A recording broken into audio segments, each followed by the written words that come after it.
We'll get right to the business. We're all here ready to roll. And we also have MacKenzie Weegar joining us, the newest member of the Mammoth, a Mammoth deal going down a few days ago. MacKenzie, thanks so much for doing this. First question, courtesy of Jennifer Botterill. Well, MacKenzie, congratulations on the new opportunity. The Utah Mammoth feeling very optimistic about their team in playoff position right now. What are you most excited about with joining this organization and the players on this roster? I think there's lots to look forward to with this roster. They're a highly skilled team. They transition quick. They got a great back end, guys who can skate. I got to, I had the privilege to get coached under the Bear, Andre, over at Worlds and win a gold. So I kind of am familiar with him, and he's a great coach and obviously great ownership. So it kind of fits my game. If I can just provide a little bit more structure and a little bit of grit back there, then that's great. But, they kind of got it all. They should be proud of where they're at. And, it's taken some time to get to where they're at, but I'm super, super excited. And, I feel like I can help out this team.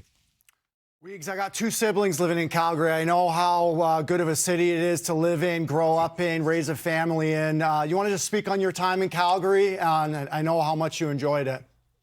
Yeah, it was an awesome time here. You still kind of get emotional thinking about it. It's tough, but I wish it could have worked out a little bit better, of course. But I can't thank the city enough and ownership and my teammates here. It's been an absolute pleasure playing here. And, I'll always remember my time here with a lot of pride. Weegs, Biz here. I guess maybe a little bit more of a personal question. Like we've been talking about with the Parenko situation, yours as well, having to move these, no trade clauses. Like how much period of a time do you get to think about the decision? Because there's so much that goes into it. And obviously you mentioned already being coached by Bear. I'm sure that made you a little bit more comfortable with the move. But just take us through your timeline and what it's like having to make this tough decision. Yeah, it's weird for sure. I remember just got out of practice and equipment guy Depot kind of just pulled me aside and said, "Hey, throw on a sweater. They want to talk to you upstairs." And your heart just starts pounding, and you can kind of feel like something's coming. And you go up there, and they give you the news, and you kind of you're driving back home, and I call my wife, and she thought I was joking because the day before I called her and I said, "Hey, we got a decision to make," and I was actually joking, and then the next day I called and I was actually serious. So she thought I was joking again. Then you go home and you just kind of talk it out, and the 3 or 4 hours is pretty quiet. And then all of a sudden, Elliot Friedman, I don't know how he finds out everything, but he blows it up. He blows it up. He blew it up, and then it gets a little bit more chaotic. But I think by then, Megs and I, we kind of came up with our decision. I was talking to my agent, my mom and dad, my sister, and her husband were flying in. So we had an opportunity to, go through the pros and about Utah, and then you try to think of some cons, but there wasn't really too much of that with Utah. I think it's all pros. So it was weird. I know when things get out, like Parenko's side, you wish it was just could kind of stay under the rug a little bit more and not let it get out. But, the insiders are too good these days. So stuff like that happens. Weegs, with Ryan Smith being a young owner in the NHL and having quite a bit of dough, do you negotiate maybe a little bit of private jet time with that move, or how does that work? That's funny. It doesn't seem like I'll get the private jet. I got to get my visa here and get to Columbus hopefully as fast as I can.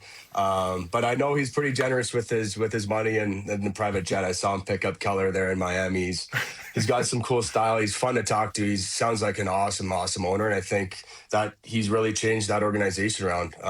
It starts with him, so it was awesome. Bill Armstrong's been great, but hopefully I get on that PJ at some time, but not right now. You should get a summer vacation with your family after what you've been through, and especially on behalf of Elliot as well. Yeah.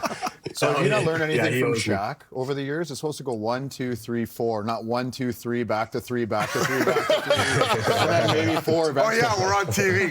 Sorry, Weegs. Sorry, I thought we were doing podcasts again. So Weegs, do you know why Utah targeted you? I think they you know, they wanted some grit. No, I asked a on the question. back end. Sorry. I think I just wanted you to be like, why? Okay. Yeah, why? Yeah, why? So look at the division. Quinn Hughes, Faber, Brodin, Spurgeon, Minnesota, Colorado, McCarr, Manson, Burns, Taves. You know, you got Dallas, Heiskanen, Lindell, and Harley. You have to have 2 or 3 stud defensemen to compete in this division. So now it's you, Sergachev, Durzi. Is this not the greatest collection of defense in a division ever? Yeah, I mean, I didn't break it down like that. So I'm glad you answered that question for me. But you're right. I mean, there's obviously some teams in that Central Division that are really stacked up, and Utah wants to compete with these teams, and that is a very loaded back end on each team. But if you want to beat the best and win, you got to go through them. So I'm looking forward to that challenge. And I know Sergachev has reached out, Durzi has reached out to me. They're super excited, and yeah, let's get this thing done. And I'm looking forward to stepping in and helping this back end out however I can. And I know we play Minnesota here soon, so I'm sure it'll be a big game for our team and stuff. Dave, you put money on Minnesota to win the cup because they were plus 1,600. Do you want to tell them that or what? Or just thank them and let them go? It was Dallas. This guy's brutal. This guy's brutal. This just in. Elliot says you've been traded. I'm just sorry. Oh, God. I'm messing with you, dude. Oh, God. Listen, congratulations. One last thing. They traded 2 players and 3 second-round picks to get you. What did that mean to you? Because that's a pretty substantial haul in today's NHL to be giving up 5 pieces. You know, what was your first reaction when you heard that? That might be why you're not getting the playing time. It meant a lot to me. I mean, that's quite the haul.